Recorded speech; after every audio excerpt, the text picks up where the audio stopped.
نحمده ونصلي على رسوله الكريم أما بعد فأعوذ بالله من الشيطان الرجيم بسم الله الرحمن الرحيم عن أسماء بنت يزيد رضي الله تعالى عنها قالت قال رسول الله صلى الله عليه وسلم لا يحل الكذب إلا في ثلاث كذب الرجل امرأته ليرضيها وكذب في الحرب وكذب ليصلح بين الناس صدق اللہ العلی العظیم۔ حضرت اسماء بنت یزید رضی اللہ تعالی عنہا سے روایت ہے کہ رسول اللہ صلی اللہ علیہ وسلم نے ارشاد فرمایا کہ جھوٹ بولنا جائز نہیں ہے مگر تین مواقع پر۔ ایک یہ ہے کہ آدمی اپنی عورت سے جھوٹ بولے اس صورت میں کہ اسے راضی کیا جائے، اپنی بیوی کو منانے کے لیے، اپنی بیوی کی اصلاح کرنے کے لیے یا اپنی بیوی کو خوش کرنے کے لیے۔ علماء کرام نے لکھا ہے کہ انسان جھوٹ بول سکتا ہے، جھوٹ کی گنجائش ہے۔ یعنی مثال کے طور پر ایک شخص ہے اور اس کی بیوی جو ہے اس سے خفا رہتی ہے یا اس سے ناراض رہتی ہے، اور اس کو خوش کرنے کے لیے، اسے راضی کرنے کے لیے اگر کوئی شخص جو ہے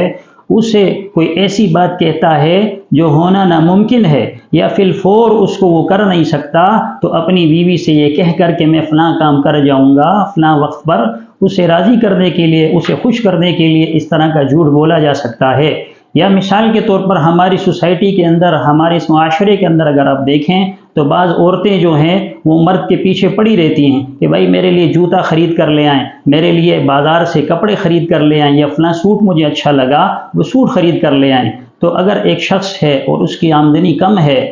اس وجہ سے وہ اپنی بیوی کو منا رہا ہے کہ دیکھو اگلے مہینے جو ہے میں تیرے لیے سوٹ خرید کر لے آؤں گا، یا جوتے خرید کر لے آؤں گا، یا فلاں چیز خرید کر لے آؤں گا، تو اس طرح انسان کہہ کر اپنی بیوی کو خوش رکھنے کے لیے جھوٹ بول سکتا ہے۔ آپ صلی اللہ علیہ وسلم نے فرمایا کہ یہ جائز ہے، اس کی اجازت جو ہے وہ شریعت نے دے رکھی ہے۔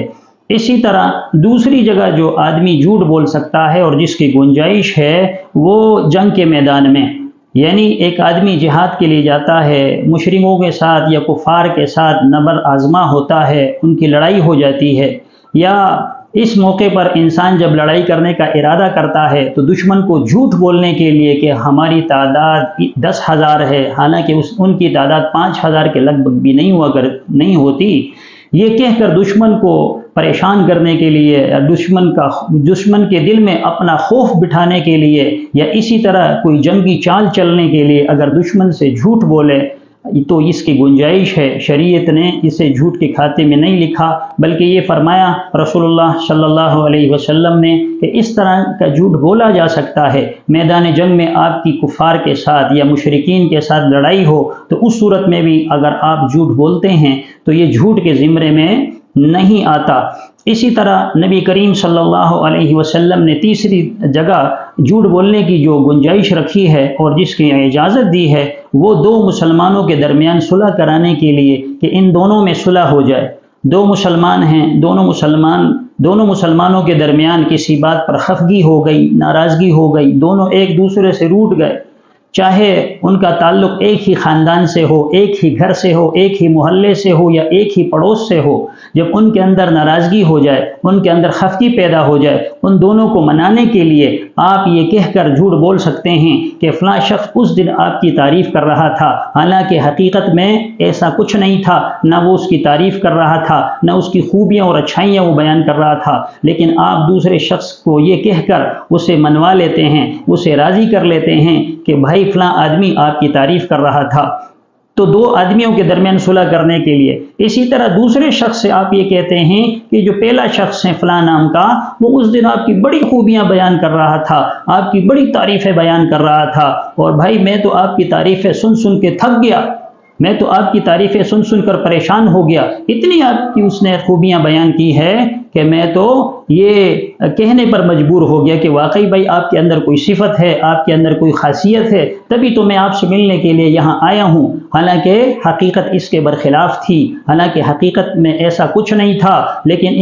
اس نے دو مسلمانوں کے درمیان جوڑ پیدا کرنے کے لیے، دو مسلمانوں کے اندر محبت پیدا کرنے کے لیے، دو مسلمانوں میں الفت اور یگانگت کو فروغ دینے کے لیے انہوں نے اس طرح کے جملے ایک کو بھی سنائے اور دوسروں کو بھی سنائے تاکہ دونوں میں محبت پیدا ہو جائے، اسلامی اتحاد کو فروغ ملے، اور ایک مسلمان، جیسے کہ رسول اللہ صلی اللہ علیہ وسلم نے فرمایا المسلم اخو المسلم، کہ ایک مسلمان دوسرے مسلمان کا بھائی ہے، ان کے اندر نہ اتفاقی پیدا نہ ہو، ان کے اندر نہ چاقی پیدا نہ ہو، اور اتحاد اور محبت اور یگانگت کا درس یہ ہمیں اسلام دیتا ہے۔ تو ان دونوں کو منانے کے لیے، دونوں میں جوڑ پیدا کرنے کے لیے اور دونوں کے ایک دوسرے کے ساتھ باہمی محبت پیدا کرنے کے لیے اگر ایک مسلمان دوسرے سے یا دوسرے کے ساتھ پہلے کے لیے جھوٹ بولتا ہے تو شریعت نے اس کی گنجائش دی ہے، اس کے اندر کوئی خطا نہیں اور یہ جھوٹ کے زمرے میں شمار نہیں ہوگا۔ تو تین مسلمان ایسے جو جھوٹ بولیں تو ان کا جھوٹ شمار نہیں ہوگا اور وہ جھوٹ کے گناہ میں نہیں آئیں گے۔